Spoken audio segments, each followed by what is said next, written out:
Les utilisateurs de l'autoroute 10 les voient presque chaque jour. Ces marmottes, ces ratons laveurs, ces moufettes, parfois ces chevreuils, ces orignaux, morts en bordure de l'autoroute après des collisions avec des automobilistes.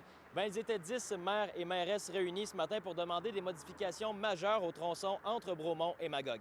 C'est d'abord et avant tout le constat du nombre de collisions avec la faune qu'il y a sur cette portion-là de l'autoroute.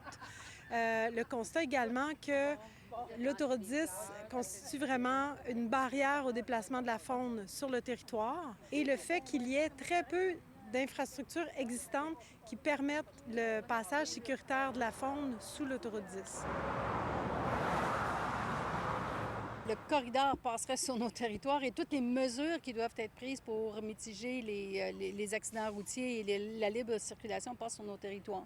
On se sent directement concerné en 2022 par l'environnement. On l'a vu par la démonstration que la faune va se déplacer autrement. Toute la vie animale va se déplacer autrement pour s'adapter au changement climatique.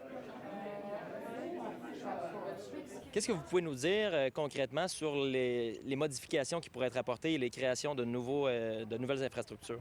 Bien, dans certains des secteurs, il y a des infrastructures qui sont existantes qui pourraient simplement être modifiées ou optimisées pour permettre le déplacement faunique. Par exemple, une voie ferroviaire. On recommande aussi de surdimensionner des ponceaux aux abords de certains cours d'eau, donc qui n'ont que la voie aquatique. On recommande également la mise en place de clôtures sur toute la portion entre les kilomètres 74 et 121 pour faire éventuellement converger l'ensemble des espèces fauniques vers les passages.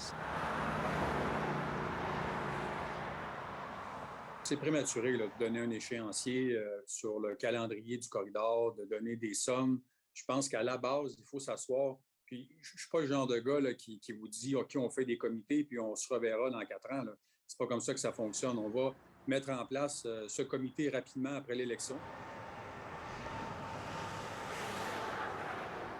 C'est à la fois un peu le problème de tout le monde, mais en même temps le problème de personne spécifiquement. On est dans du transport, on touche des enjeux fauniques, on touche aussi des enjeux qui relèvent du ministère de l'Environnement par les cours d'eau, par l'adaptation au changement climatique.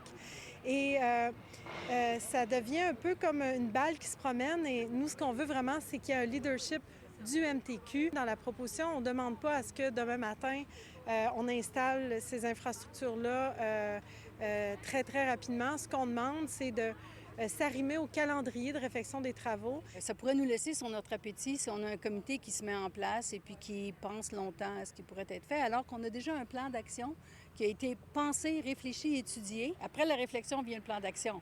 Il reste juste ça à faire.